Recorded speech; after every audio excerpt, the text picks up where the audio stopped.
बहुत बहुत स्वागत है दोस्तों। 3T सीरीज में आज फिर सरल भारत का एक और सौभाग्यशाली दिन है, जिसमें आज भारत के एक बहुत बड़े एजुकेटर, जिन्हें अनअकैडमी के टॉप एजुकेटर में गिना जाता है और जो बहुत सम्मानित एजुकेटर हैं भारतीय सिविल सेवाओं में, हिंदी पट्टी का, हिंदी मीडियम का हर एक स्टूडेंट उनको भली भांति जानता है। यूट्यूब हो या फेसबुक हो, हजारों लाखों जिनके फॉलोअर्स हैं। आज हमारा सरल भारत का बहुत सौभाग्यशाली दिन है कि सर ने हमें इस विशेष तौर पर समय दिया और आज का विषय है भारतीय सिविल सेवाएं। उस पर हम सबसे तैयारी के बारे में चर्चा करने जा रहे हैं। हमारे साथ दर्शक जुड़ते जा रहे हैं। जो लोग भी अपने प्रश्न करना चाहेंगे, आप अपने प्रश्न करते रहिएगा। मैं सर के बारे में बता चुका हूँ। मैं कुछ प्रश्न लेता जाऊंगा और इसी तरीके से सिलसिला जारी रखा जाएगा। मैं कोशिश करूंगा हर एक प्रश्न को ले लिया जाए, सिविल सेवा से संबंधित प्रश्न को। तो सबसे पहले मैं सर आदरणीय सुनील अभिव्यक्ति सर का बहुत बहुत स्वागत करता हूँ। सरल भारत सर, आपका बहुत बहुत स्वागत है। नमस्कार, बहुत बहुत आभार आपका और सरल भारत का बहुत बहुत शुक्रिया, मुझे बच्चों से जुड़ने का एक मंच प्रदान किया और आप लोग अच्छा कर रहे हैं। सबसे पहले मेरी शुभकामनाएं आप लोगों के साथ हैं, सरल भारत के साथ हैं कि आप लोग युवा हैं और युवाओं के हाथ में ही देश का भविष्य होता है और आप लोग देश के भविष्य के लिए एक अच्छा काम कर रहे हैं कि जो भी अपनी अपनी फील्ड में प्रतिभाशाली या अनुभवी लोग हैं उनको आप अपने मंच पे ला रहे हैं और उसके माध्यम से युवाओं को प्रेरित कर रहे हैं। तो ये एक बहुत अच्छी पहल आप लोग कर रहे हैं। तो सबसे पहले आप सबको मैं बहुत बहुत बधाई और शुभकामना देता हूं कि आप लोग बेहतर ढंग से अपनी इस प्रक्रिया को ऐसे ही जारी रखें और ईश्वर करें कि आप सबको सफलता प्राप्त हो। तो सबसे पहले मेरी सरल भारत को बहुत बहुत शुभकामना भविष्य के लिए और बहुत बहुत आभार कि उन्होंने मुझे बच्चों के एक छोटे से या बड़े से या बहुत बड़े से जो भी हो झुंड के सामने रखा, क्योंकि बच्चों के झुंड में आना ही एक अध्यापक की सबसे बड़ी सफलता है। क्योंकि उस झुंड को जो नियंत्रित करता है, उनको अच्छा एक रास्ता दिखाता है, वो अध्यापक ही होता है। तो मुझे लगता है कि यहीं से अपनी बातचीत हम लोग स्टार्ट करते हैं। आगे जो भी आप पूछना चाहें, बच्चों का जो भी इंटरेस्ट हो वो सारी चीजें हमसे पूछ सकते हैं। ठीक है जी सर, आपका बहुत बहुत धन्यवाद इतनी सारी बेस्ट विशेष के लिए। सर, आप जैसी शख्सियत ही तो हम सभी का प्रेरणा स्रोत है और जिस तरीके से आपने सभी को जानते हैं आपका कितना बेस्ट शेड्यूल है सर, इसमें भी आपने हमें समय दिया, उसके लिए सरल भारत परिवार हमेशा और हमेशा आपका आभारी रहेगा। मैं बहुत कम समय लेते हुए आपसे सीधा प्रश्न करना चाहूंगा सर कि भारतीय सिविल सेवाओं का जो भारत में क्रेज है, वो सर इतना ज्यादा क्यों है सर? कैसे है? आखिर लोग क्यों इतने पीछे पड़ गए थे सर? सीधा सा प्रश्न सर। जैसे क्रेज का जो विषय है, खासकर ये जो मध्य वर्ग है और जो निम्न वर्ग यानी कि जो वंचित वर्ग, जिनको सरकार वंचित वर्ग कहती है, वंचित वर्ग और ऐसी कोई कैटेगरी इस टाइम पर कहना उचित नहीं है, लेकिन जो मध्य वर्ग है या जो मतलब हम कह सकते हैं कि जो मुख्य धारा से कटे हुए लोग हैं, जो हिंदुस्तान का एक कॉमन मैन है, आप ऐसा समझिएगा। उस कॉमन मैन के पास अगर राष्ट्रीय स्तर पर अपनी पहचान सुनिश्चित कर, राज्य स्तर पर अपनी पहचान सुनिश्चित करनी है, तो मुझे लगता है इससे बेहतर माध्यम कोई नहीं है। एक झटके में एक आम फैमिली का बच्चा सबसे खास फैमिली का हिस्सा बन जाता है। तो शायद यही सबसे बड़ा आकर्षण है, जिसके कारण से विशेषकर जो हिंदी बेल्ट है उसमें इतना ज्यादा आकर्षण है इस सिविल सेवा के प्रति। एक दूसरी चीज क्या है कि जैसे इसके लिए मैं अपना मतलब ये जो हमारा स्कूली सिस्टम है ना, जो हमारा एकेडमिक्स है, उसको भी मैं जिम्मेदार मानता हूँ। क्योंकि हमारे एकेडमिक्स में वो चाहे किसी भी स्ट्रीम में, साइंस का हो, आर्ट का हो, कॉमर्स का हो, तो तीनों ही स्ट्रीम में अगर हम देखेंगे तो जो बच्चे मतलब जो हमारा पाठ्यक्रम है, जो हमारा सिलेबस है और जिस प्रकार से हम एजुकेशन दे रहे हैं, उसमें सरकारी नौकरी में जाने के अलावा और कोई विकल्प भी नहीं है। यानी कि हमारे यहाँ जैसे स्टार्टअप, हम स्टार्टअप की बात करते हैं, बट हमारे यहाँ स्टार्टअप के लिए एजुकेशन नहीं है। यानी कि बच्चों को उस हिसाब से हम ग्रूम नहीं करते हैं 10th से, 12th से, ग्रेजुएशन से। तो ये भी उतना ही सत्य है अकॉर्डिंग टू मी। एक तो आकर्षण है मुख्य धारा में आने का, लेकिन उसके साथ साथ हमारे पास कुछ भी नहीं है कि हम कोई बेहतर व्यवसाय शुरू कर सके, क्योंकि स्किल ही नहीं, वो माइंडसेट नहीं है, वो एंटरप्रेन्योरशिप जो मेंटेलिटी होती है वो है ही नहीं हमारे पास। तो हमारे पास कुल मिला के केवल सरकारी नौकरी का रास्ता बचता है, उसमें से एक ये सबसे बड़ा वाला रास्ता है, तो स्वाभाविक है सबको आकर्षित भी करता है। दो चीज ये मुझे लगता है कि सबसे प्राथमिक कारण, जी सर, जिसमें से एक बिल्कुल मिनट, बिल्कुल सही कहा। जिसमें से जो पहली बात है वो बच्चों को अच्छी लगेगी, लेकिन दूसरी बात मैंने थोड़ी कड़वी कर दी है, शायद अच्छी ना लगे, लेकिन ये दूसरी बात उतनी ही सत्य है जितनी सत्य पहली वाली बात है, क्योंकि हम उद्यमी नहीं है। हमारे अंदर जो हिंदुस्तान का शिक्षा का पाठ्यक्रम है वो क्वांटिटी वाला है, क्वालिटी वाला नहीं है। बीए करो, एमए करो, बीटेक करो, एमटेक करो, क्वालिटी है नहीं, तो हमारे पास जाने का कोई रास्ता भी नहीं। हाँ चले। जी सर, इसी से रिलेटेड हमारे साथ अन अकेडमी के सर और जुड़ गए हैं, श्री शैलेंद्र यादव सर भी है और बहुत सारे मेंबर्स जुड़ गए हैं, वो भी सर की बातों से सहमत है। सर अभी देखा होगा आपने कोरोना काल में जो स्थितियां थी एजुकेशन की और ऑनलाइन एजुकेशन की, अचानक से सर ऑनलाइन एजुकेशन बूम हो गया है। तो सर ये जो स्थिति बनी हुई है ऑनलाइन एजुकेशन से और ऑफलाइन एजुकेशन में जो आपने थी, सर आपने बहुत सारे देश के बड़े बड़े इंस्टीट्यूशन में जो प्राइवेट इंस्टीट्यूशन है पढ़ाया, प्रयागराज हो, दिल्ली हो, आप स्वयं एक डायरेक्टर हैं सर एक एकेडमी के। तो सर आपने क्या विशेष अंतर देखा है सर ऑनलाइन एजुकेशन में और ऑफलाइन एजुकेशन में जो स्टूडेंट एस्पिरेंट्स के रिलेटिव रिलेवेंट में सर क्या अंतर देखते हैं सर आप? बच्चों देखो एक चीज मैं बता, अगर बच्चा चालाक है, चतुर है, और उसको ये पता है, बचपन में किसी ने बताया कि शेरशाह में शेर के भी गुण थे और लोमड़ी के भी गुण थे, तो जो बच्चा इस चीज को समझता है, यानी शेर और लोमड़ी का मतलब होता है कि सिचुएशन के अकॉर्डिंग अपने आप को ढाल लेना। तो जो बच्चा एक्चुअल में टारगेट को समझता है, तो उसके लिए ना ऑफलाइन कोई अलग है ना ऑनलाइन अलग है, उसके लिए केवल एजुकेशन चाहिए। ठीक है, तो मैं पहली चीज तो ये मानता हूं कि ये बच्चे के ऊपर डिपेंड करता है कितना बढ़िया से यूज करता है, नंबर वन थिंग। ठीक है ना। और दूसरी चीज क्या है ऑनलाइन ऑफलाइन में, यस मैं सर। स्पष्ट रूप से कोई डिफरेंस मानता नहीं, मेरी अपनी स्पष्ट मान्यता है। ऑनलाइन को मैं बहुत इंपॉर्टेंस इस बीच देने लगा हूं, क्योंकि ऑनलाइन में मुझसे वो बच्चे कनेक्ट हुए हैं जो शायद ऑफलाइन में मुझसे कभी मेरे साथ कनेक्ट होने के बारे में सोच नहीं सकते थे।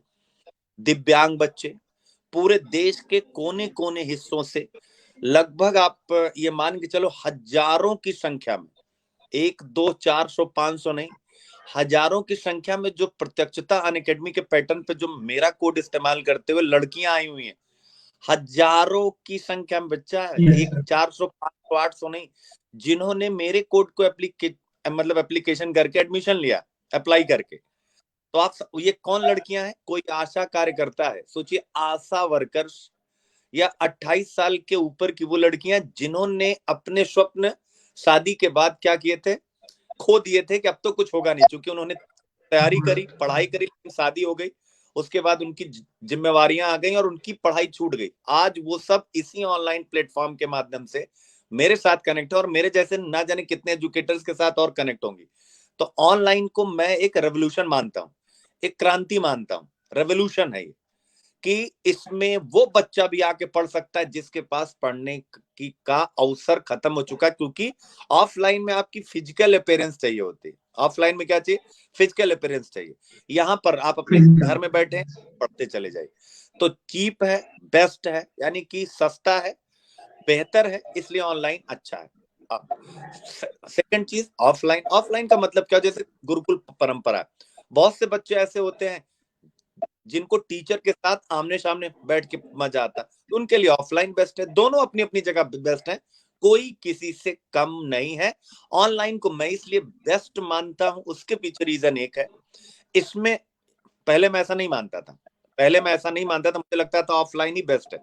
लेकिन अन अकेडमी पे जो चेंजेस आया, कि जैसे मेरे अभिव्यक्ति आईएएस में मैं कितने बच्चों को पढ़ा सकता था, अभिव्यक्ति आईएएस में मैं 100 200 500 1000, इससे ज्यादा तो आ नहीं सकते थे, दिल्ली का इतना रहना खाना ये सारी चीजें महंगी। लेकिन अन अकेडमी पे मेरा एक लेक्चर आए तो कोई 5 लाख देख रहा है, 4 लाख देख रहा है, 1 मिलियन देख रहा है, और वो भी यूपीएससी का, यानी यूपीएससी का, आप किस जिसमें जनसंख्या कम है तैयारी करने वालों की, यानी आबादी कम है जो यूपीएससी की तैयारी कर रहे हैं, उसमें इतने बच्चे अगर कनेक्ट हो रहे हैं, मतलब है मेरे कहने से कुछ नहीं होता, वो आंकड़े, वो डाटा कह रहे हैं कि ऑनलाइन बेस्ट प्लेटफॉर्म है, बहुत से बच्चे ऐसे कनेक्ट होंगे जिनके पास कोई रिसोर्सेज नहीं है। ठीक है, तो मुझे लगता है दोनों बेस्ट हैं, और ऑनलाइन की रीच ज्यादा होने के कारण मैं उसको थोड़ा एज दे रहा हूँ, एक मार्क्स ज्यादा दे रहा हूँ। जी बताइए। बिल्कुल सर, जैसा कि ये वास्तव में बहुत बड़ी ऑनलाइन क्रांति है। सर ये कहूँगा, अगर जो युगों का बंटवारा होगा तो इसको ये कहेंगे कि ये इंटरनेट के बाद का युग है, या आधुनिक युग, इंटरनेट युग की परिभाषा भी दे सकते हैं हम इसको एजुकेशन सेक्टर में। सर इसी के तहत विशाल यादव जी पूछ रहे हैं, यूपीएससी के विद्यार्थियों की किस प्रकार की मनोदशा होनी चाहिए? तात्पर्य जो होड़ है उससे तैयार की कितने प्रतिशत सफल होने की संभावना रहती है? सर बड़ा ही सटीक प्रश्न है, जवाब दीजिए सर। बच्चों, जहां तक मनोदशा की बात, देखिए जब आपकी मनोदशा एक ही, आपकी मनोदशा कैसी होनी चाहिए? दीर्घकालिक, लॉन्ग टर्म। आप अपने मन को मनाइए कि लॉन्ग टर्म का ये खेल है, यानी हो सकता है आप पहले साल में सफल हो जाए, लेकिन हो सकता है आपको 5 साल भी लग जाए। तो मेरा अपना एक मानना है, मनोदशा का मतलब पहले अपने मन को क्या करिए, तैयार करिए एक लॉन्ग टर्म प्रिपरेशन के लिए, नंबर 1। और सेकंड क्या है, हमेशा जो आपका टारगेट है उसके इर्द गिर्द अपने आप को रखिए, यानी सिलेबस, प्रीवियस ईयर्स क्वेश्चन और उसके अकॉर्डिंग अपनी पढ़ाई, केवल 2 चीज। और तीसरी, always positive, positive and always positive. कोई भी नेगेटिव, एक बच्चा भी अगर आपके साथ में, उसको हटा दीजिए, आपका कितना भी खास दोस्त है, मैटर नहीं करता, क्योंकि अंततः उसकी नेगेटिविटी आपके ऊपर हावी हो जाएगी, क्योंकि कभी न कभी आप लाइफ में फेल होंगे, और जैसे ही फेल होंगे वो आपके साथ कनेक्ट हो जाएगा। 3 चीज सबसे मस्ट है बस। बिल्कुल सही कहा सर। ये जो नेगेटिविटी वाला आपने कहा, मैं एक बार फिर रिपीट करना चाहूंगा, जो भी हमारे दर्शक अभी देख रहे हैं और आगे देखने वाले हो, मैं सर की इस बात को अपने जीवन में अनुभूति भी किया हूँ कि जो भी हमारे जीवन में नेगेटिव फ्रेंड है, अगर एक भी आपके प्रति नेगेटिव मनोदशा रखता है तो उससे दूर हो जाइए। ये बहुत बड़ा मंत्र दिया है सर ने, इस चीज को मैं फील भी किया हूँ। सर वीरेंद्र शर्मा जी हैं, वो प्रश्न पूछ रहे हैं, सर आज हिंदी माध्यम का रिजल्ट अंग्रेजी माध्यम की अपेक्षा बहुत कम होता है। सर इस पर आप अपने 2 शब्द बोलिए सर, इस पर आप कैसे देखते हैं सर इसको, हिंदी और अंग्रेजी की कॉन्फ्रेंसी को सर?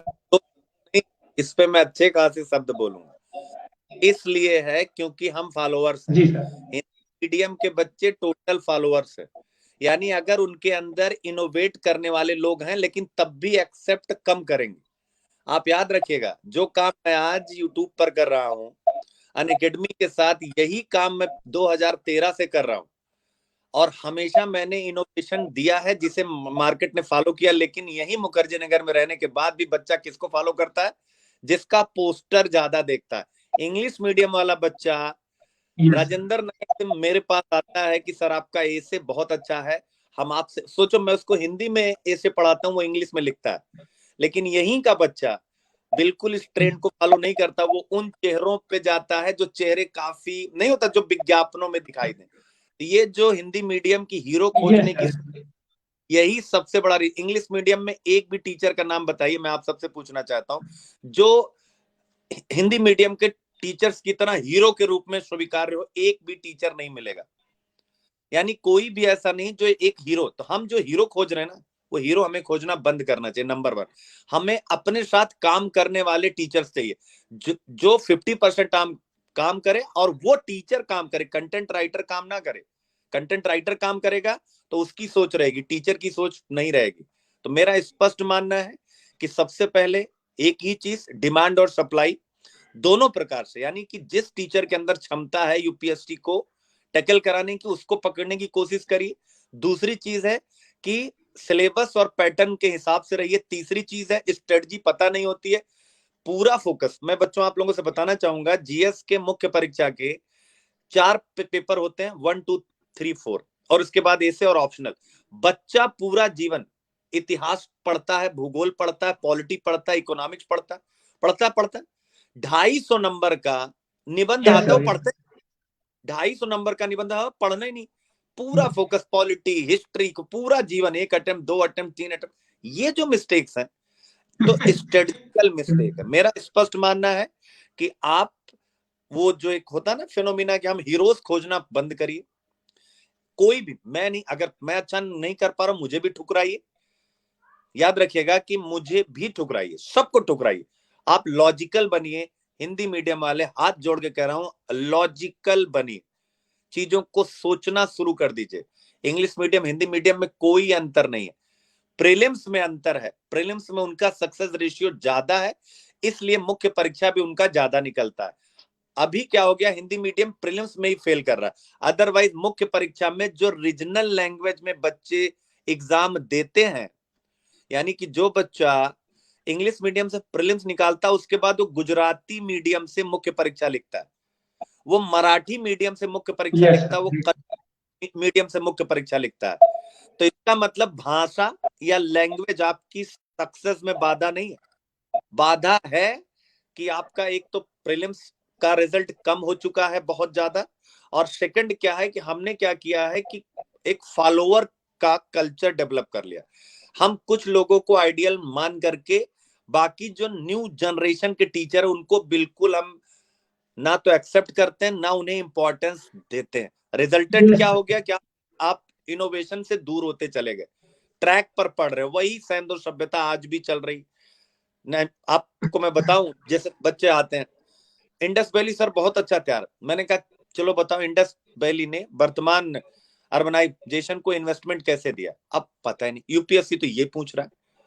तो जो इंटरलिंकिंग होती है, बड़ी चीजें हैं, इस पे बात करने के लिए मेरे पास घंटों घंटों हैं, तो उतना मैं अभी दे नहीं पाऊंगा। लेकिन इनके प्रश्न का तीन, पहला कि प्रीलिम्स का रिजल्ट हमारा कम है, बच्चों में कमी नहीं, मैं फिर कहूंगा बच्चों में कमी नहीं, प्रीलिम्स का रिजल्ट हमारा कम है, उस पर हम फोकस नहीं है। और इसलिए कम है क्योंकि हम सारा पढ़ने की कोशिश करते हैं, दिमाग को डेवलप करने की कोशिश के बजाय हम कंटेंट को वरीयता करते हैं, यानी कंटेंट कंटेंट कंटेंट कंटेंट, इतना कंटेंट मिल जाए, इनका भी मिल जाए, उनका भी मिल जाए, उनका भी मिल जाए। जबकि होना क्या चाहिए, कंटेंट कम करिए, मैक्सिमम रिवीजन करिए, कंटेंट को कम करिए, मैक्सिमम रिवीजन करिए, और ये सोच के जाइए कि जो आप पढ़ रहे हैं आएगा यहीं से, बट ऑप्शन सारे चेंज होंगे। हम हिंदी मीडियम वाले क्या हुआ, प्रीलिम्स में गए, अब देख रहे हैं कि पूछ रहा है सैंधव सभ्यता के नगरीकरण की विशेषताएं, लेकिन जो हमने पढ़ा वो ना आया वहीं से, लेकिन उसने लैंग्वेज चेंज कर दी, अब हम लैंग्वेज ही नहीं पकड़ पा रहे जबकि हम पढ़े हुए। तो जो हम लकीर के फकीर हैं ना, यस सर। उसकी यस वजह सर। कि हम ट्रैक पर चले। अगर कोई टीचर है ट्रैक से उतार रहा है तो आपको उतारने में समस्या है, ये सबसे बड़ी बात है। और मेरा चूंकि ट्रैक रिकॉर्ड बहुत अच्छा रहा, आप लोग फेसबुक पे हैं, मेरे फेसबुक पेज पे जाइए, 2013 से लेकर अभी तक हिंदी मीडियम अगर 8 रिजल्ट भी हो रहा है तो उसमें से 3-4 है अकेले का है। तो ये मैं सक्सेस रेट पे कह रहा हूँ, मैं इंटरव्यू आईएएस का दे चुका हूँ, लगातार सारे मेंस दिए, तो मेरा अपना एक एक्सपीरियंस रहा, बस हाँ वो मैं सफल हो नहीं, इसलिए शायद उसकी गूंज कम है। अभी कोई सफल होकर के बोलता उसकी गूंज अधिक होती है। तो मैं जो कहना चाह रहा हूँ वो सिंपल है कि हम पाठ्यक्रम से दूर हैं, हम सिलेबस से दूर हैं, हम क्या कर रहे हैं, फॉलो अप कर रहे हैं, हम हमारे ऊपर डिपेंड है, बच्चा अपना इसको डेवलप करने की कोशिश नहीं कर रहा, जबकि एग्जाम आपको देना है, वो चाहे प्रीलिम्स हो चाहे मेंस हो, लिखना आपको है, आपको मुझे हराना पड़ेगा। यानी अगर सुनील अभिव्यक्ति से आप पढ़ते हैं तो आपको मुझसे आगे निकलना पड़ेगा, तब आपका सिलेक्शन होगा, ये मैं कहना चाहूंगा बच्चों से। हाँ सर अभी आपने अपनी फेसबुक की चर्चा की, आपने अभी अपनी फेसबुक की चर्चा की, उसी से संबंधित एक व्यक्ति का प्रश्न आया, वो कह रहे सर आपके नाम से 3-3 फेसबुक आईडी बनी हुई है, 1 2 3, असली हाँ, कौन सी है सर? तीनों है, तीनों है, तीनों, चूंकि 5,000 के बाद आप असली। उसमें किसी कर सकते हैं ना, जैसे 5,000 जब हो यस जाता है सर। तो यस फिर सर। अगली अच्छा वो,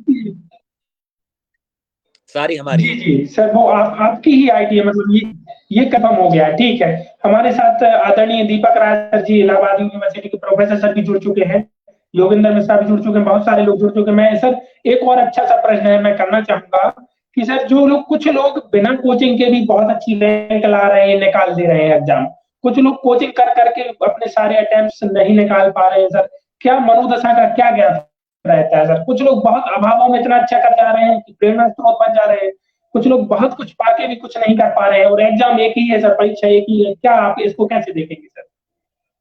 उनकी आंखें, उनकी आंखें, आंखों का मतलब समझ, जैसे अर्जुन, पांडव में 5 थे और कौरव में 100 थे, 105 और प्लस अश्वत्थामा 106। महाभारत में आपने यस सर। 106 लोगों से बारी बारी द्रोणाचार्य ने पूछा तुमको टारगेट में क्या दिखाई दे रहा है, तो कोई कह रहा पूरी चिड़िया दिखाई दे रहा है, भीम ने कहा डालियां भी दिखाई दे रही, पेड़ पे लगे फल भी दिखाई दे रहे। यानी सबको क्या दिखा और अर्जुन को क्या दिखा? केवल आंख। तो ये वो लोग हैं, वो चाहे गरीब रहेंगे और चाहे अमीर, ये कुछ लोग ऐसे होते ही होते हैं जो केवल चिड़िया की आंख। चिड़िया की आंख का मतलब कि प्रीलिम्स पास करना है, तो 100 क्वेश्चंस पर अटेम्प्ट करने की बजाय हम क्या करें, शॉर्ट में ऐसा करें कि कट ऑफ हम पार करने के लिए पहले अपने आप को तैयार करें। तो वो थोड़ा थोड़ा सेगमेंट वाइज तैयारी करते हैं और रिवीजन पर ज्यादा फोकस करते हैं, प्रीलिम्स उनका हो जाता है। हम और कुछ बच्चे क्या होते हैं, वो पूरा, यानी उनकी आदत होती है कि चैप्टर 1 से चैप्टर 31 तक वो हर एक चैप्टर को पूरा पढ़ना। एग्जाम के टाइम वो बिखर जाते हैं, उनके पास रिवीजन करने का कोई भी रिसोर्स होता नहीं। तो मेरा अपना मानना है, जो बच्चे सेलेक्ट हो रहे हो, चाहे बीकर बैकग्राउंड से, चाहे वो केवल चिड़िया की आंख देख लेते हैं। उन्हें पता है कि ज्यादा पढ़ने की जरूरत नहीं, उन्हें पता है कि अपने माइंड को ग्रूम करने की जरूरत है। पूरा मेंस एग्जामिनेशन करंट बेस्ड है, केवल इंटरलिंकिंग क्वालिटी आपको आनी चाहिए। तो वो फोकस्ड है, केवल एक आंसर इस प्रश्न का, वो फोकस्ड है, बाकी लोग फोकस्ड नहीं है। ठीक है, वो सक्सेस को लेने आते हैं, बाकी बच्चे तैयारी करने आते हैं। ध्यान करिएगा, बड़ा माइन्यूट अंतर है लेकिन समझने वाली बात है। वो आते हैं पास होने की, यानी वो सोच के आते हैं कि मैंने तो पास करना, तो वो पास करने के लिए स्ट्रेटजी बनाते हैं। अब दूसरी तरफ एक बहुत बढ़िया बात ही वो आती है कि हम तो भैया जा रहे हैं यूपीएससी की तैयारी करने, हम मिस्टर एक्स से पढ़ेंगे, मिस्टर वाई से पढ़ेंगे। तो वो तैयारी करते हैं। तो ऑब्वियस है, जो पास होने के लिए आएगा और जो तैयारी करने के लिए आएगा, दोनों की अप्रोच में और स्ट्रेटजी में एकदम यू टर्न का डिफरेंस रहेगा, और इसी कारण वो बच्चे सेलेक्ट हो जाते हैं। बाकी चाहे संसाधन हो ना हो, मैटर नहीं करता। ठीक है, तो ये मैं कहना चाहूंगा। यस, बहुत ही बारीकी से, बहुत ही बारीकी से, बहुत ही माइन्यूट अंतर सर ने बहुत स्पष्ट कर दिए हैं। सर एक और एनसीईआरटी से जुड़ा बड़ा अभी गवर्नमेंट सा बना हुआ है, एक लोग कहते हैं ओल्ड एनसीईआरटी, न्यू एनसीईआरटी, और कुछ लोग जैसा कि आपने कहा सर, जीएस में ही पूरा जीवन निकाल देते हैं 3-4 अटेम्प्ट, ऐसे सर कुछ लोग एनसीईआरटी में ही पूरा जीवन निकाल देते हैं। सर इसको सर आप कैसे डील करें, स्टूडेंट आप बताइए एनसीईआरटी को कैसे डील करें सर? देखो, बीरू का क्वेश्चन है, कोचिंग के जो नोट्स हैं और जो एनसीईआरटी है, ठीक है, ये दोनों अलग अलग विधाएं हैं। एनसीईआरटी मस्ट है, आपको पढ़ना चाहिए, उससे मना नहीं है, लेकिन एनसीईआरटी पढ़ने का भी एक तरीका होता है। तरीका क्यों इंपॉर्टेंट होता है, जरा याद करिएगा।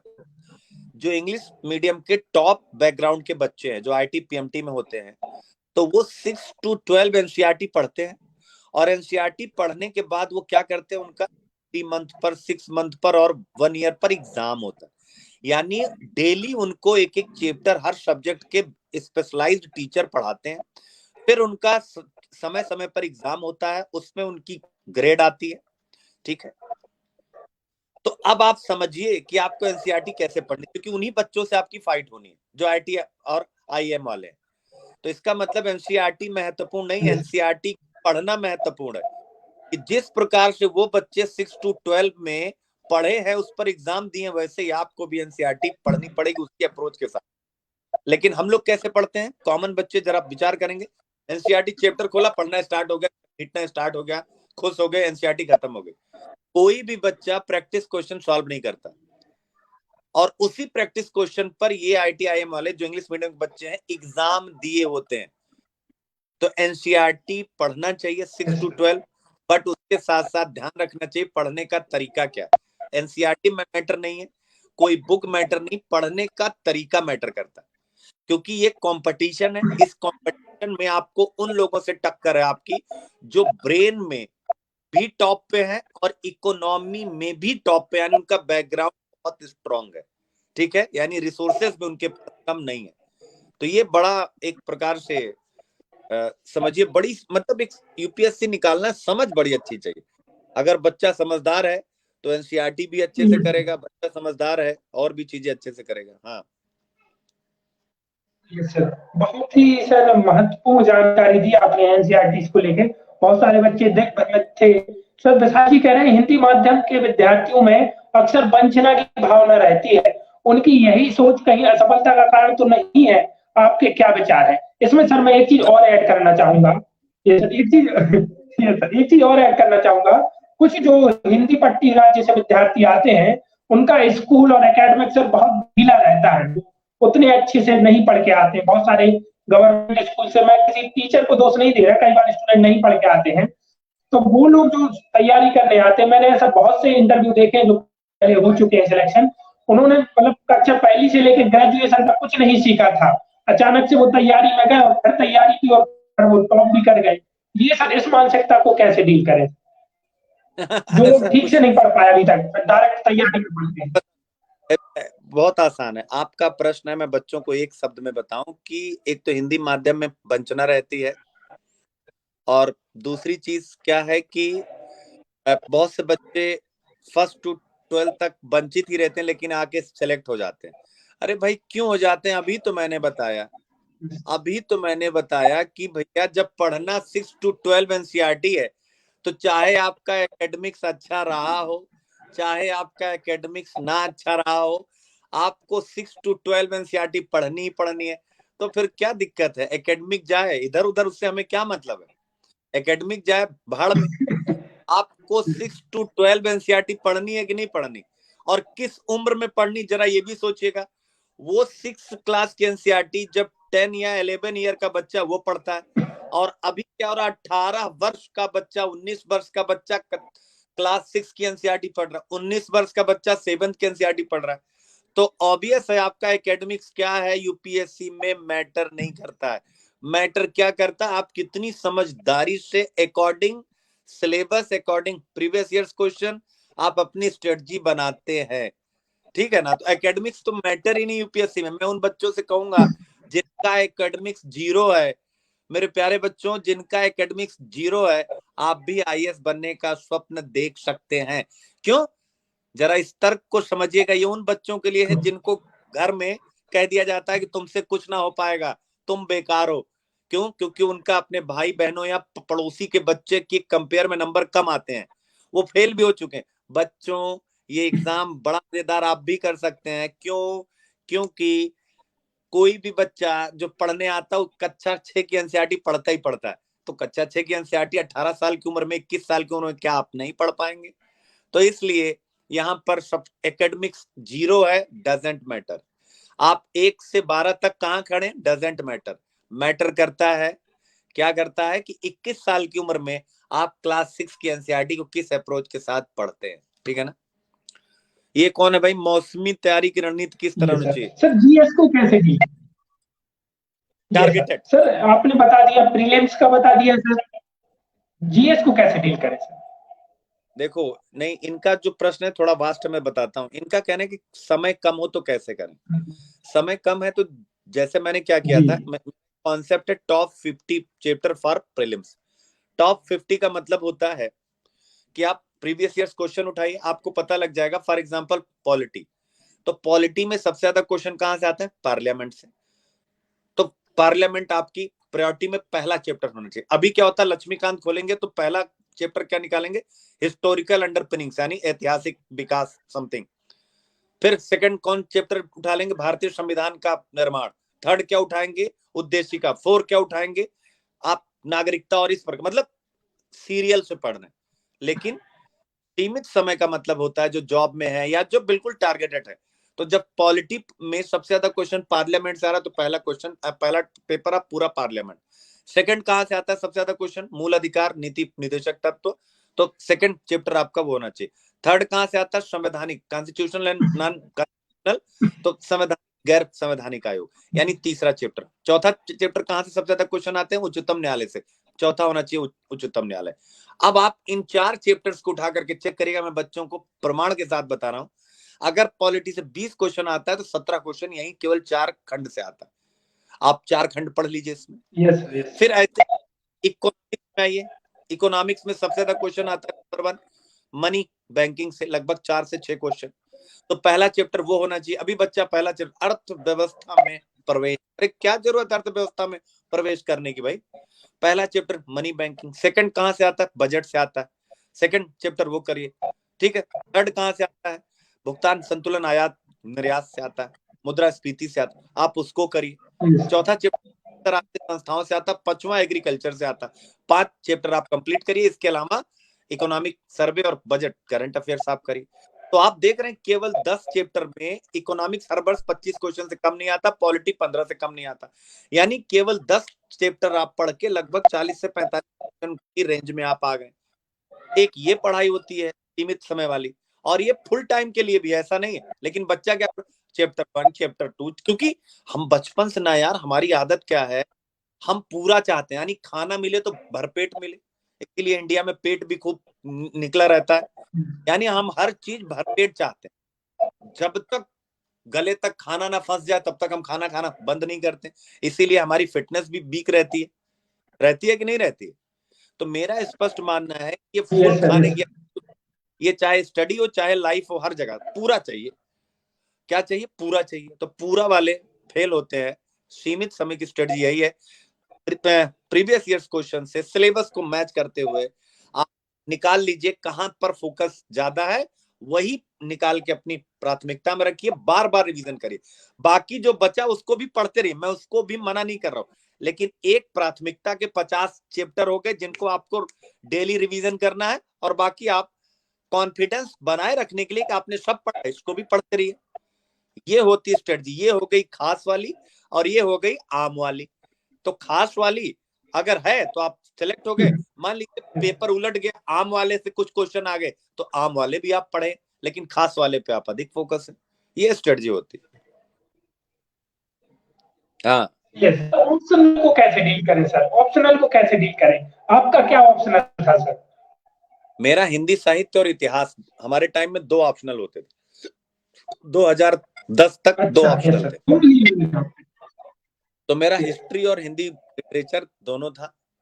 और हिंदी मीडियम में देखिए, ऑप्शनल को चूज करते समय इंग्लिश मीडियम का बच्चा तो कोई भी ऑप्शनल ले ले, वहां कहीं से दिक्कत ही नहीं, क्योंकि जो कंटेंट है वो सारे इंग्लिश, ठीक है ना। यानी वो सारे इंग्लिश मीडियम में जबरदस्त अपडेट रहता है, सारा करंट वरेंट सब वहीं आता है इंग्लिश मीडियम में। इंग्लिश मीडियम का बच्चा तो कोई भी ऑप्शनल ले, कोई भी जो उसकी रुचि हो, सब में सक्सेस रेशियो बेस्ट है। बट हिंदी मीडियम में और रीजनल लैंग्वेज जो है मराठी और ये सारे बच्चे, उनके लिए कुछ ही ऑप्शनल हैं जो बेस्ट है, यानी जो बहुत ज्यादा अपडेट की मांग नहीं करते। जैसे लिटरेचर कोई सा भी, मैं हिंदी पढ़ाता हूँ इसलिए मैं हिंदी नहीं कहूंगा, मेरी आदत ही नहीं कि मैं अपनी चीजों को प्रमोट करूं। कोई भी ऑप्शनल, हिंदी भी हो सकता है, मैथिली भी हो सकता है, संस्कृत भी हो सकता है, गुजराती भी हो सकता है, मराठी भी हो सकता है, कन्नड़ भी हो सकता है, सारे हो सकते हैं। ट्रेडिशनल कैरेक्टर के जो पेपर्स होते हैं, क्योंकि ये मैं क्यों कह रहा हूं, ऐसा इसलिए नहीं कह रहा हूं कि पता चले कोई पॉलिटिकल साइंस के अध्यापक हो वो मुझसे खफा हो जाए। देखिए, उनका खफा होना मुझसे लाजमी है कि ये कह रहा है कि केवल लिटरेचर पढ़िए, केवल आप जो है हिस्ट्री पढ़िए, और केवल आप क्या पढ़िए, फिलॉसफी पढ़िए। क्यों? क्योंकि तीनों में बहुत ज्यादा अपडेट करने की गुंजाइश नहीं है। 10% केवल अपडेट होता है, 90% ये पेपर अपने आप में ट्रेडिशनल कैरेक्टर के हैं। ये मैं क्यों कह रहा हूं, एक बहुत गहरे समझने वाली बात है, क्योंकि मैं पॉलिटिकल साइंस ऑप्शनल भी पढ़ाता हूं इंग्लिश मीडियम में, सेकंड पेपर, ठीक है। तो मैं इसलिए कह रहा हूं क्योंकि मुझे हर एक ऑप्शनल का एक्सपीरियंस है। हिंदी मीडियम में वो पेपर अपडेट ही नहीं है। ये कंपटीशन है, ये पढ़ाई नहीं है। जैसे टीचर्स की भी बड़ी गहरी जिम्मेदारी थी, बच्चों को कह देते हैं अरे वो अभिव्यक्ति वाला पागल है, झूठ बोल रहा था, हम तुमको बताएंगे इस विषय में इतना नंबर आएगा। अरे आप तो बताएंगे, वो बच्चा भी सेटिस्फाई कर जाएगा, लेकिन जरा कॉम्पिटिटर का सोचिए।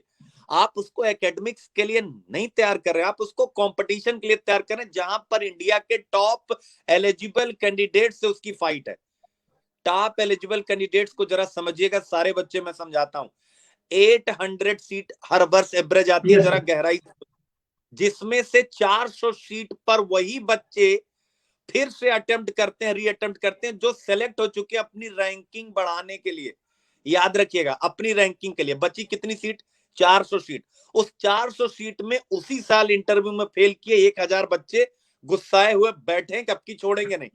और उसके साथ साथ जो इंडिया के टॉप एलिजिबल IIT IIM ये सारे बच्चे आ रहे हैं, जो होते हैं ना, हमारे कुछ भाई बहन ऐसे होते हैं, अमीर और गरीब हर परिवार में कुछ भाई बहन ऐसे होते हैं जो कि टॉप करने के लिए पैदा ही होते हैं, यानी उनका मतलब टॉप ही करना उनको, वो भी पार्टिसिपेट करते हैं, यानी सीटें 4 और उसमें सिलेक्टेड और टॉप बच्चों से मुकाबला है, कहां से आएंगे?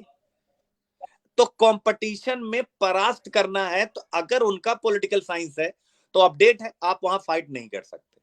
आप उनका सोशियोलॉजी आप फाइट नहीं कर सकते, उनका एंथ्रोपोलॉजी आप उनसे, क्योंकि इंग्लिश मीडियम में ही सारे रिसर्च होते हैं तो उनके पास कंटेंट इजिली अवेलेबल।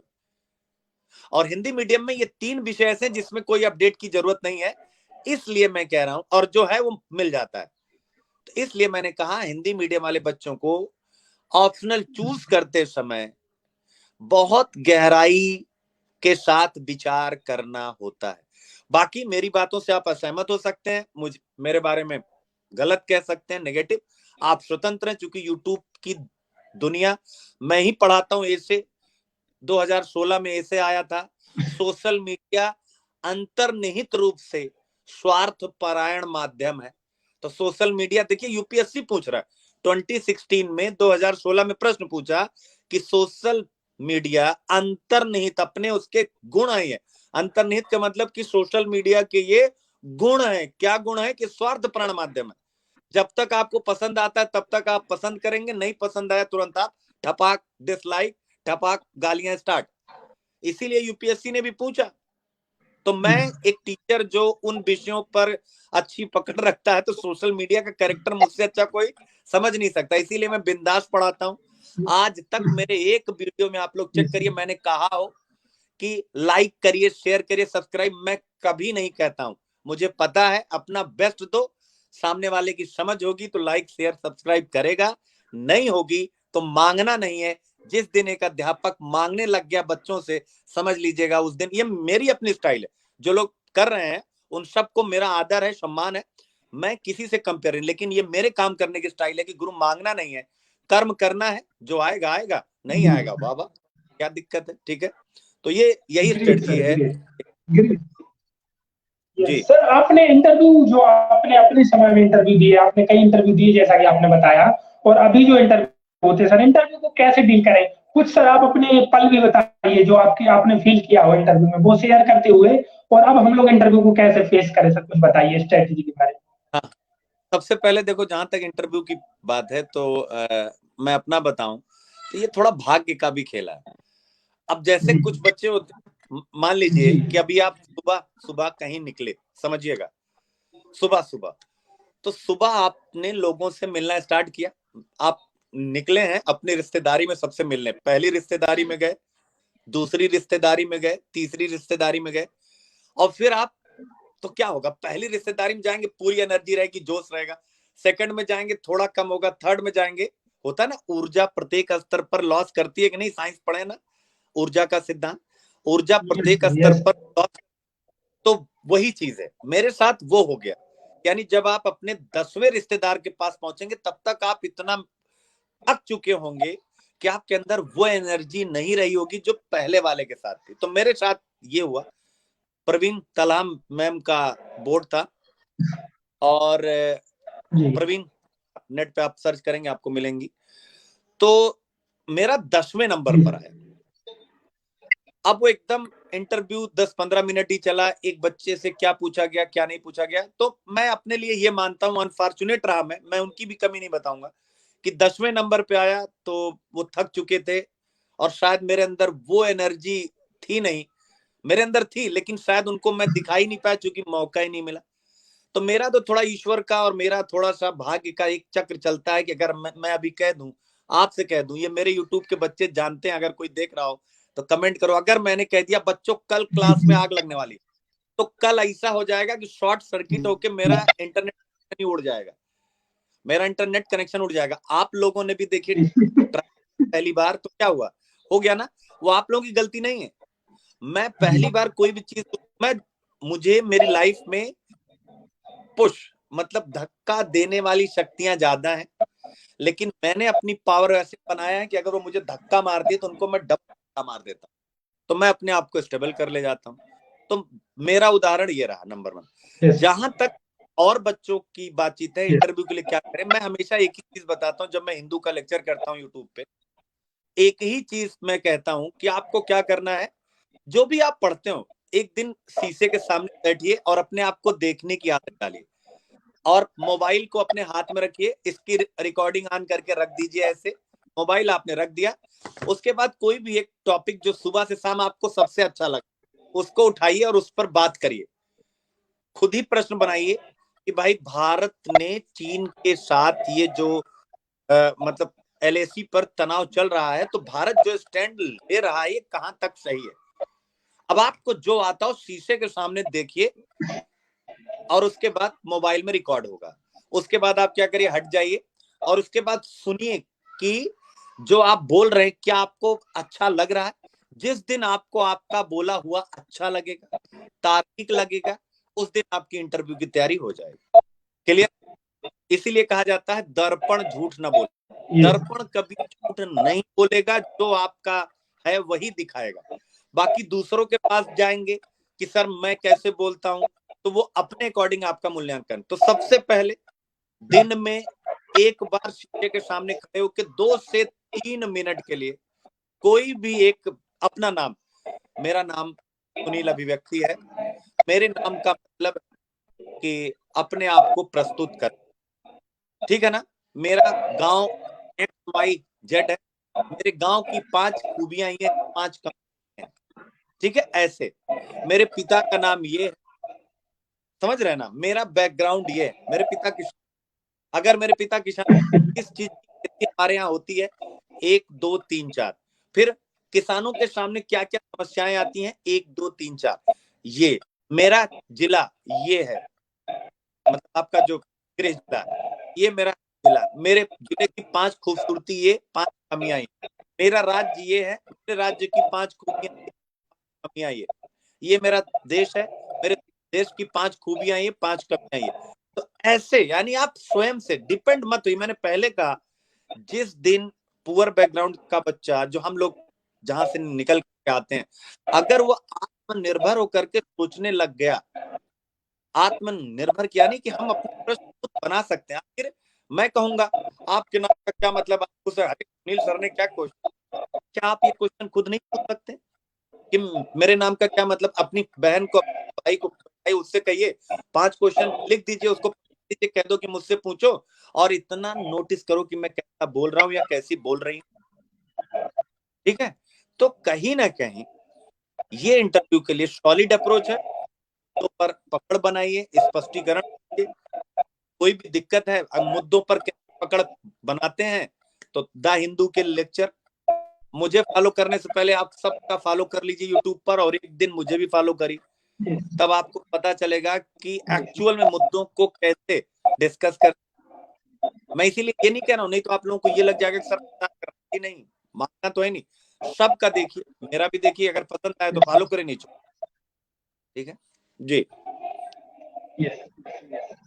सर सबसे ज्यादा विद्यार्थी जीवन में जो यूपीएससी की तैयारी के समय जो चीज हौच पौच मचाती है, वो सर मैंने देखा है करंट अफेयर। उसको सर कैसे डील करें? मतलब जैसा कि आपने बताया कि बहुत सारे यूट्यूबर्स हैं यूट्यूब पर, सभी लोग क्या करते हैं, लोग दिन में पूरा दिन निकल जाता है लेकिन मैनेज ही नहीं कर पाते आज का करंट क्या है और क्या हुआ है, मतलब हासिल क्या शून्य हो जाता है, बहुत विद्यार्थियों का होता है ये सर। करंट अफेयर को डील कैसे करें, बेस्ट वे ऑफ डीलिंग? केवल बोला है, करंट अफेयर को किसी एक व्यक्ति को पकड़ना पड़ेगा, एक पत्रिका को पकड़ना पड़ेगा, दैट्स इट, बस। एक कोई भी एक व्यक्ति जो करंट के मुद्दों को, कोई भी, मैं हो सकता हूं, कोई और भी हो सकता है, जो आपको पसंद आए, मतलब यहाँ पर लॉजिकल आपको रहना है, मुझे नहीं, जो आपको अच्छा लगे, एक व्यक्ति और एक पत्रिका। एक व्यक्ति का मतलब जो सुबह कोई प्रतिष्ठित अखबार डिस्कस करता हो, जिसमें हिंदू शामिल होना चाहिए। कितनी भी आलोचना करिए आप हिंदू अखबार की, इंडियन एक्सप्रेस की, लेकिन हिंदी अखबारों में वो दम नहीं है, आप आगे चलिएगा। क्योंकि वही है, जैसे हिंदी माध्यम के जो ऑप्शनल सब्जेक्ट होते हैं अपडेट नहीं होते हैं, वैसे ही ये अखबार भी अपडेट नहीं होते हैं। उन अखबारों की खासियत क्या, उसमें रिपोर्ट्स होती हैं, उसमें रिसर्च होते हैं, तो वो रिपोर्ट रिसर्च के आधार पर एनालिसिस करते हैं। इसमें नहीं होता, बहुत कम होता भी है तो बहुत कम होता। तो कोई सा भी इंग्लिश माध्यम का एक अखबार आपकी जिंदगी में होना चाहिए, लेकिन आप स्वयं नहीं पढ़ेंगे, चूंकि आप समझ नहीं पाएंगे, पूरा दिन बीत जाएगा। आप किसी एक व्यक्ति को फॉलो करिए, नंबर 1, और कोई सी भी एक पत्रिका जो 2-4 प्रतिष्ठित नाम हो, उनमें से कोई सी भी एक, मैं नहीं कह रहा हूं कोई एक, 2-3 जो सबसे प्रतिष्ठित है उनमें से कोई एक पकड़ लीजिए, और वो कोई भी हो सकती है, क्योंकि जो प्रतिष्ठित है वो अपना काम बहुत खराब करेंगे नहीं, क्योंकि उनकी प्रतिष्ठा पर संकट रहता है। तो जो भी है, एक पत्रिका और एक अध्यापक, और जिस साल आप एग्जाम दे रहे हैं, 1.5 वर्ष का करंट अफेयर्स प्रीलिम्स के लिए, 1.5 वर्ष का करंट अफेयर्स मुख्य परीक्षा के लिए आपके पास होना चाहिए, और इंटरव्यू के लिए केवल 3 से 5 महीने का, यानी जब मुख्य परीक्षा खत्म हो जाए उसके बाद से, और इंटरव्यू जब होने वाला उसके मध्य में आपका करंट होना चाहिए, चाहे 2 महीनों, 5 महीनों, 3 महीनों, जितना भी हो। आई होप बच्चे समझ गए हैं। फिर से एक बार मैं बता दूं, एक अध्यापक, एक पत्रिका। पत्रिका कौन सी? मासिक पत्रिका। दूसरा क्या करना है, 1.5 वर्ष के लिए प्रीलिम्स का पूरा आपको चाहिए, मुख्य परीक्षा का 1.5 वर्ष का, और इंटरव्यू के लिए, मेंस और इंटरव्यू के बीच का जो समय होगा, उतना करंट अफेयर्स आपको अच्छे से आना चाहिए। सर बहुत सारे ये है, विद्यार्थी टाइम टेबल में ही फंसे रहते हैं, वो अपना डेली रूटीन नहीं बना पाते हैं सर। इसी से यही तो संबंधित एक प्रश्न है सर कि कैसे टाइम मैनेज करें। यही देखिए, ये टाइम टेबल का जो इश्यू है ना, ये एकदम गलत है। आप हमसे टाइम टेबल ये सबसे गलत बात है। आप टाइम टेबल बनाइए ही मत। आप ना ये बनाइए, मेरी जो अपनी मान्यता है, आज मैंने सैंदो सभ्यता खत्म करना है तो खत्म करना, आज मैंने मुद्रास्फीति खत्म करना है तो खत्म करना। टाइम टेबल मत बनाइए 6 से 7, ये 8 से 10। ये जीवन में कोई कितना भी कह रहा जाए, कोई कितना भी कहता जाए, ये सत्य, एकाध अपवाद, एक्सेप्शन हर जगह होते हैं, लेकिन टाइम टेबल हुबहू कोई फॉलो नहीं कर पाता बच्चा, ये ध्यान रखिएगा। ये मैं क्या बता दूं कि 8 बजे पढ़िए, जी नहीं। मेरे लिए 8 घंटा भी इंपॉर्टेंट है, 16 घंटा। आप 8 घंटे पढ़ते तब भी आईएएस हो सकते हैं, 16 पढ़ते तब भी फेल हो सकते हैं, और 16 पढ़ के भी आईएएस हो सकते हैं, 18 पढ़ के भी आईएएस, 8 पढ़ के भी आईएएस नहीं हो सकते। मेरा अपना मानना होता है, नंबर 1, टाइम टेबल में टॉपिक का टाइम टेबल। किसका टाइम टेबल? टॉपिक का टाइम टेबल। क्लियर है? यानी कि बस उठाना है, खत्म करना है, दैट्स इट। यूपीएससी की तैयारी करते समय हमें कई प्रकार के अराजक तत्व, विशेषकर प्रेम, तेरी, अरे भैया, प्रेम करना गुनाह नहीं है। अगर आपका प्रेम सही है, अच्छा वाला है, ठीक है ना। देखिए, प्रेम करना आपकी तैयारी को कैसे नुकसान पहुंचा सकता है, ये गलत है। प्रेम आपकी तैयारी को एक आधार प्रदान कर, लेकिन जब प्रेम कौन सा वाला हो जाएगा, हर मोबाइल पे चेक करने वाला हो जाएगा, स्टेटस वाला हो जाएगा, तब प्रेम डिस्टर्ब करेगा। प्रेम बुरी चीज नहीं है। लड़के और लड़कियों का साथ और उनके मध्य का संवाद, उनके मध्य का डायलॉग, ये बुरी चीज नहीं है। बुरी चीज हो जाती है जब आप उसमें डूब जाते हैं। मिलना, बातें करना, दोनों प्रेम करें, और एक दूसरे के अगर कॉम्प्लीमेंट्री हो, एक दूसरे को क्या करें, सहयोग करें, कि आज हिस्ट्री मैं बना रही हूं, इकोनॉमिक्स तुम बनाओ। आज इकोनॉमिक्स तुम मुझे सुनाओगे, पॉलिटी तुम्हें मैं सुनाऊंगी, तो प्रेम पूरक के रूप में होगा। लेकिन अगर वो जैसे डर पिक्चर थी ना, शाहरुख खान वाली डर पिक्चर थी ना, यश चोपड़ा वाली डर, तो अगर वैसा कैरेक्टर हो जाएगा yes sir, yes.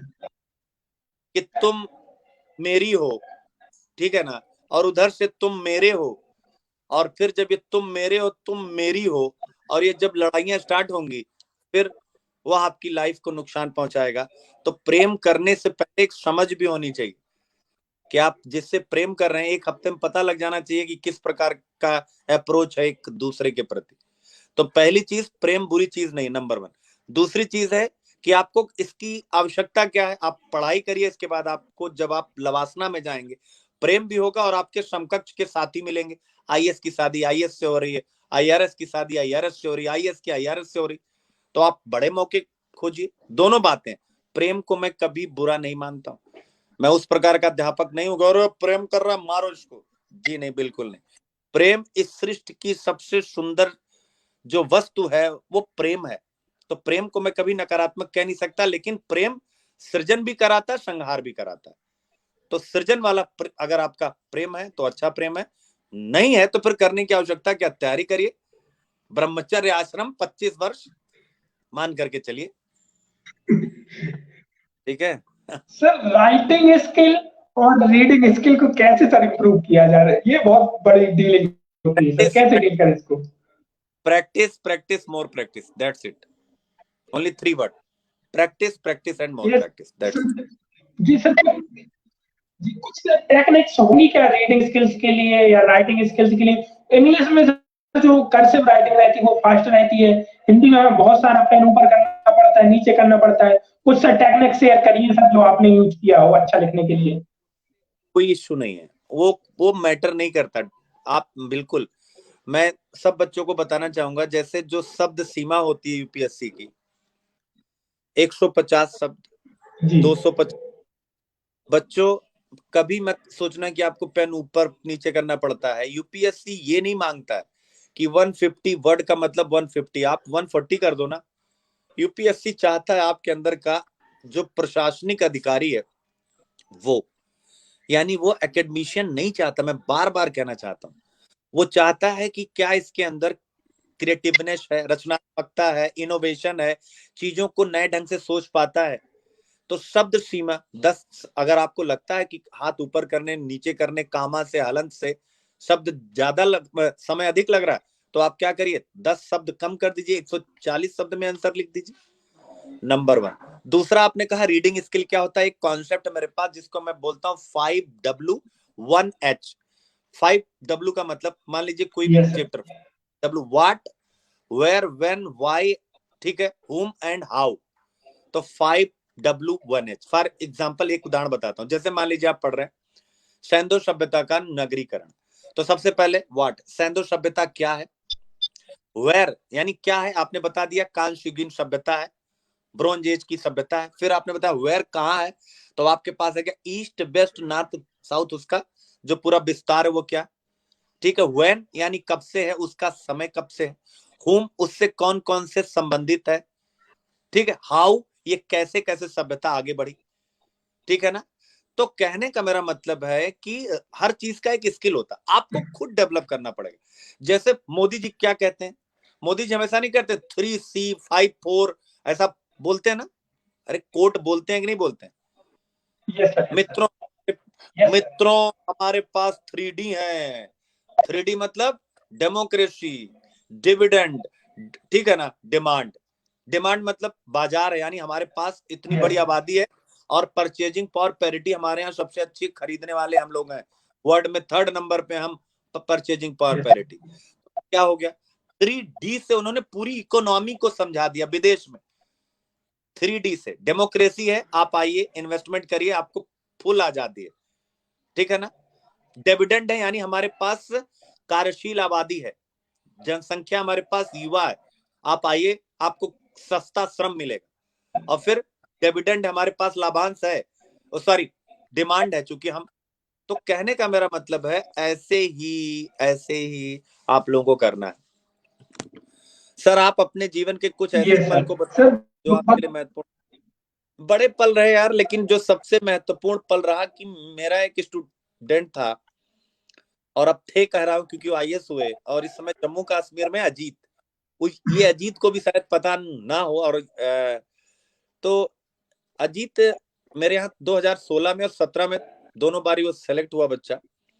Ajit class में, ऑफलाइन क्लास में बच्चों से कह रहा था कि तब मुझे पता चला अजीत मेरे पास कभी आया था, एनसीईआरटी कैसे पढ़ते हैं ये सीखने, और उसको मैंने ये 5W1H का कॉन्सेप्ट दिया था, और वो कभी दिल्ली नहीं रहा, वो मतलब एसएससी में उसका सिलेक्शन हो गया था स्टार्टिंग में ही, तो वो अपने घर से ही रह करके, मतलब जहां पे उनकी जॉब थी वहीं से तैयारी करते रहे। तो मुझे बिल्कुल याद नहीं था कि ये बच्चा कभी आया भी था। पहला खूबसूरत पल ये था कि मुझे पता नहीं ये बच्चा मेरे पास आया था, और वो बच्चा खुद कह रहा क्लास में, वो मुझे बहुत अच्छा लगा।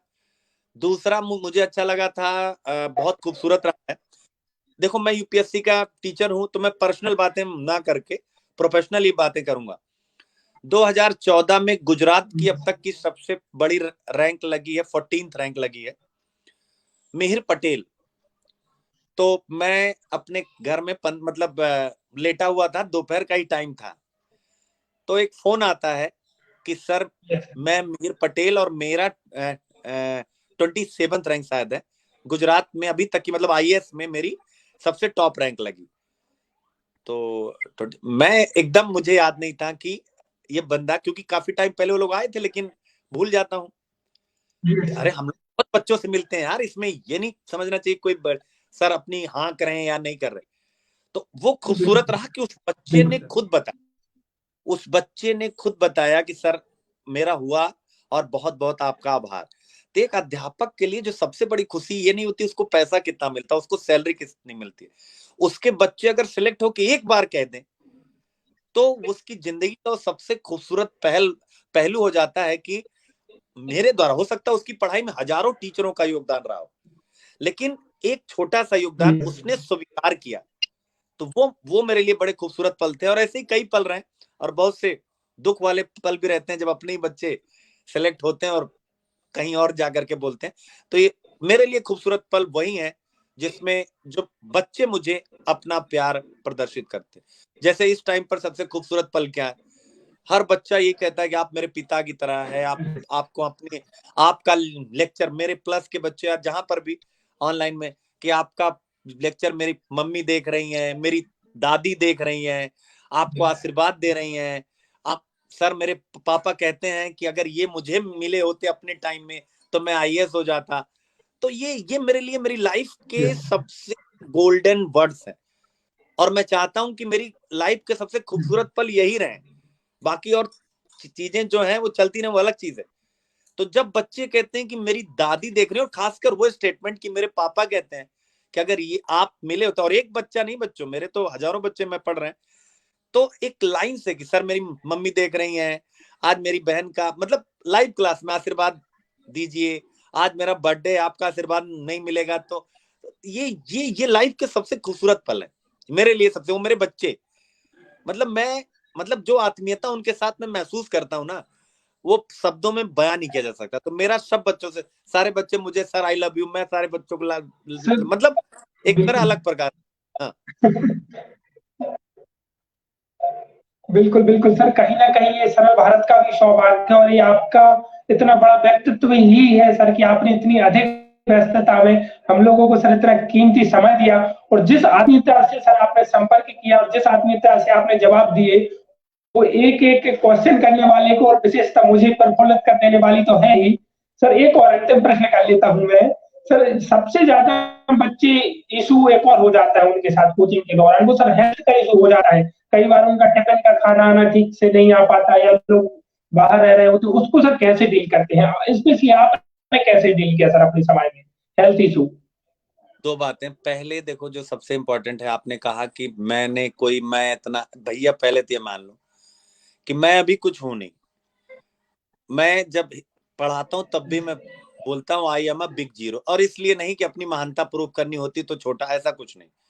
तो अभी तो कुछ हो नहीं, जिस दिन पहली रैंक लग जाएगी हिंदी मीडियम में या रीजनल लैंग्वेज में मेरे बच्चे की, तब खासकर हिंदी मीडियम में, तब आप मानिएगा कि इस बंदे में कुछ दम है। अगर मैं नहीं कर पाया तो होल लाइफ मैं इसका हकदार नहीं, चूंकि मैंने वो टारगेट रखा हुआ। नंबर 1 बात। तो मैं कोई खास बात बिल्कुल भी नहीं, मैं आपके पास आऊंगा तो आपके शायद घर में अगर कुछ पार्टी चल रही होगी तो शायद सबसे ज्यादा काम करने वाला इंसान मैं ही होऊंगा। इनफैक्ट पत्तल उठाना पड़ेगा तो मैं पत्तल भी उठा दूंगा, क्योंकि उस समय आपका सम्मान ग्रेट सर, ग्रेट। मेरे लिए महत्वपूर्ण होगा।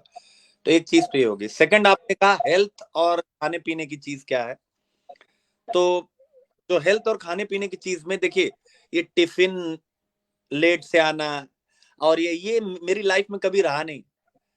ये टिफिन, दलिया, अगर आप नॉन वेजिटेरियन है, अंडे, ये आपकी लाइफ का हिस्सा होना चाहिए। टिफिन तो खाना ही नहीं चाहिए।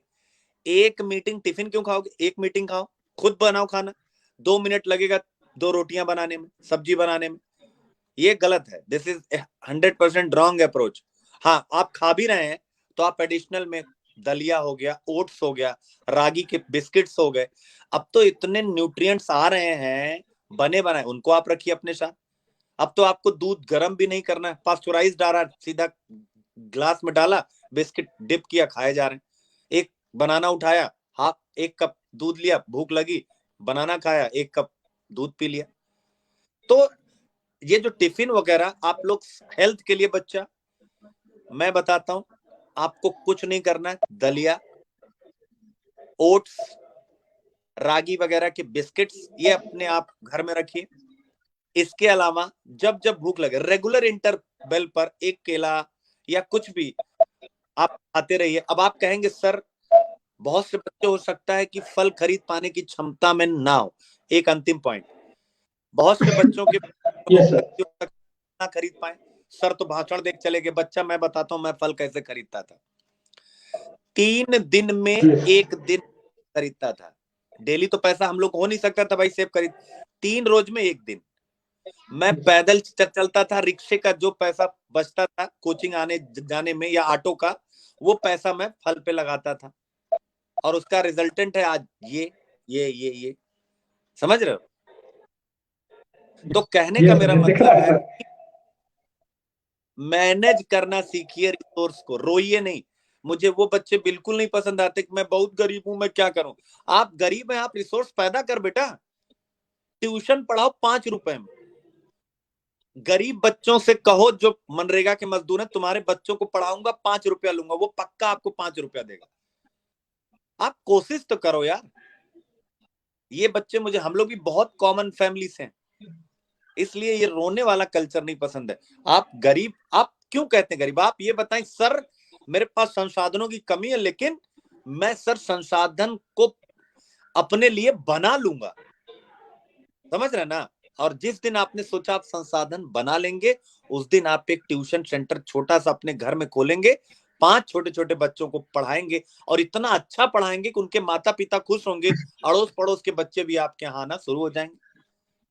तो इसलिए ये शब्द अपनी लाइफ में मैं सब बच्चे जोड़ के कह रहा हूं कि जो बच्चा, क्योंकि हम लोग भी सब सामान्य यार, ज्वाइंट फैमिली, 50 लोग परिवार में, बचपन हमेशा अभाव में ही बीतता है फैमिली वालों का। लेकिन ये कहना कि हम नहीं, क्या मतलब है? क्यों हम कहें हम गरीब? ये गरीब शब्द निकालना चाहिए। ये जो सरकार कहते हैं ना कमजोर वर्ग, कोई कमजोर वर्ग नहीं, संसाधन संपन्न वर्ग और संसाधन विहीन वर्ग। अगर ऐसा शब्द सरकार लेकर के आए तो मुझे लगता है ये ज्यादा रेलिवेंट होगा।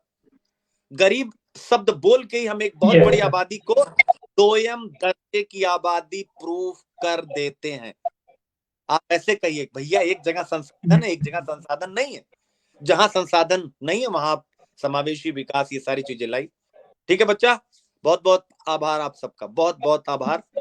सर बहुत सारे लोग मतलब भावुक हो गए सर, बहुत सारे दर्शक भी भावुक हो गए हैं और अपना आभार व्यक्त कर रहे हैं। सर वीरू जी कह रहे हैं सर ऐसी आनंद की अनुभूति कभी नहीं हुई, मेरे पास शब्द नहीं है। विशाल जी कह रहे हैं मैं भी सर एक बार फिर सरल भारत की तरफ से तहे दिल से सर हृदय स्थल की अनंत गहराइयों से आपका बहुत बहुत धन्यवाद देना चाहूंगा। सर आपने हमें कीमती समय दिया। Thank you so much sir, thank you so much. जय हिंद। आप सबका भी बहुत बहुत आभार और बच्चों को बहुत बहुत प्यार।